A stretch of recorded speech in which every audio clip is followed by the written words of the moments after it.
एक मिनट दोस्तों, पहले जो भी इस वीडियो को सुनना चाहता है अपने कानों में हेडफोन लगा ले या फिर अकेले में सुने। और दूसरी बात, कोई भी बच्चे इस वीडियो को ना देखे फिर मेरे को दोष मत देना बाद में भाई। आइए हम आते हैं मुद्दे की बात पर। आप लोगों को पता होगा ना सुहाग रात, हाँ वही जो होता है ना वही। अब क्या है कि हमको 2 दिन से देखने को मिल रहा है भाई साहब, वही सुहाग रात अब यानी कि एक बहन एक भाई के बीच में बनने के लिए जा रही है। जी हाँ, अब ये सुनकर बड़ा अजीब लग रहा होगा आपको। और जब सोचिए कि जब आपको सुनने में अजीब लग रहा होगा और जब एक तरफ वो भाई और बहन अपनी सुहागरात मना रहे होंगे, क्या दिमाग में जा रहा होगा सोचिए आप लोग। ये बहुत बड़ी बात हो जाती है। मैं बात कर रहा हूं स्वरा भास्कर। जी हाँ दोस्तों, स्वरा भास्कर ने अपने ही भाई से शादी कर ली और अब सुहागरात बनने के लिए जा रही है। खैर इसमें कोई संदेह नहीं है, वो तो होना ही है। जब शादी हो रही है तो वो तो होना ही है।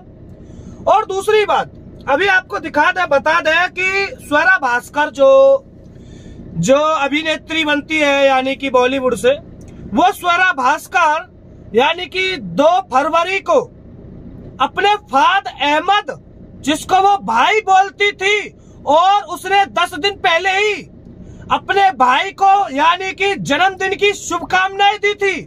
स्वरा भास्कर ने लिखा था यानी कि फैद अहमद के लिए लिखा था कि जन्मदिन मुबारक फाद मियां, भाई का कॉन्फिडेंस बरकरार रहे, खुश रहो, आबाद रहो, उम्र हो रही है, अब शादी कर लो। ये स्वरा भास्कर ने लिखा था फाद अहमद को। जी हाँ, और ये फाद अहमद है सपा पार्टी का नेता यानी कि अखिलेश यादव की पार्टी का नेता। अब समझिए बड़ी बात दोस्तों। उसके बाद फाद अहमद ने शुक्रिया अदा करते हुए अपनी बहन से कहा कि आप मेरी शादी में आइए, मैंने लड़की ढूंढ ली है और बहुत जल्दी मैं शादी कर रहा हूं। और ये टोटल बात 10 दिन पहले की है। अब सोचिए, और 10 दिन के अंदर स्वरा भास्कर अपने उसी भाई यानी कि फाद अहमद से शादी कर रही है। वाह रे वाह, संस्कार वाह। इसे तो मैं नाम भी संस्कार नहीं दे सकता, इसे तो मैं मजहब ही सोच, मजहब ही जो अगर बोल सकते हैं तो उनकी विचारधारा यही है असलियत। और वाह रे वाह सपा वालों, तुमने एक बार फिर साबित कर दिया कि भाई और बहन के रिश्ते को तुमने कलंकित कर दिया, डब्बा फिर से लगा दिया। और ये कोई पहली बार नहीं हो रहा सपा पार्टी के अंदर दोस्तों। उनके वहां तो वो काम नॉर्मल सी बात है, उनके वहां तो आए दिन बहन भाइयों की सुहागरात और शादी होती ही रहती है, इसमें कोई संदेह नहीं। लेकिन बड़ी बात यह है कि स्वरा भास्कर जैसी एक अभिनेत्री उठकर आती है और अपने भाई से ही शादी कर लेती है, अपने भाई मियां से शादी कर लेती है, उसके साथ सुहागरात मनाने के लिए तैयार हो जाती है।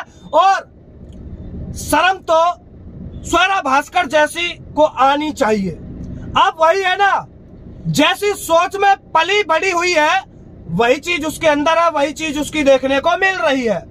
और दोस्तों दूसरी बड़ी बात यह है, मैं आपको बता दूं कि दूसरी बड़ी बात यह है कि स्वरा भास्कर यानी कि एक बॉलीवुड के अंदर वो दब्बा है जो कभी नहीं मिट सकता। ये वो दब्बा है। और स्वरा भास्कर ना जाने फरद अहमद जैसे कितने भाई है, कितने भैया है और कितने सैया है। सीधी सी बात है, स्वरा भास्कर का जो भाई वो जो भैया है वही सैया है। और दूसरी बात यह है कि दिन में भैया और रात में सैया वाली तुमने एक आज तक कहावत सुनते आ रहे थे, आज देखने को भी मिल गया।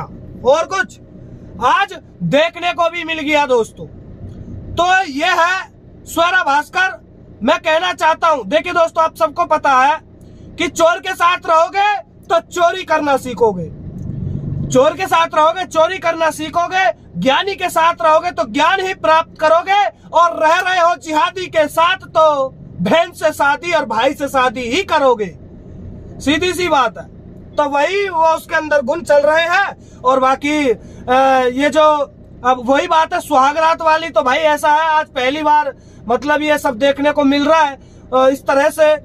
तो आपकी क्या राय है, आप कमेंट जरूर करें। और मैं कहना चाहूंगा कि स्वरा भास्कर अगर चुल्लू और पानी हो तो उसमें डूब के मर जाना चाहिए, तेरे और तेरे परिवार को, इसमें कोई संदेह नहीं है। इसका जिम्मेदार यानी कि स्वरा भास्कर के परिवार वाले भी बराबर है, इस चीज में कोई संदेह नहीं है।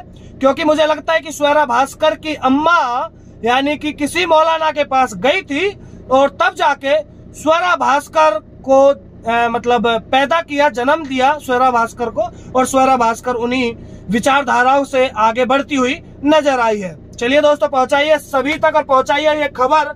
और बात यही है कि मैं कहना तो बहुत कुछ चाहता हूं, लेकिन वही है, हमें तो बोलने में भी शर्म आती है। लेकिन ये वो लोग हैं जो मतलब भाई से भाई और भाई के साथ बहन और बहन के साथ भाई मतलब सुहागरात बनाते हुए फिर रहे। चलिए भाई, इनकी सोच आगे पहुंचाइए, दुनिया को बताइए, जनता को बताइए, इतना ही कहना चाहते हैं। बाकी हम भी इनकी लगातार लेते देते रहेंगे।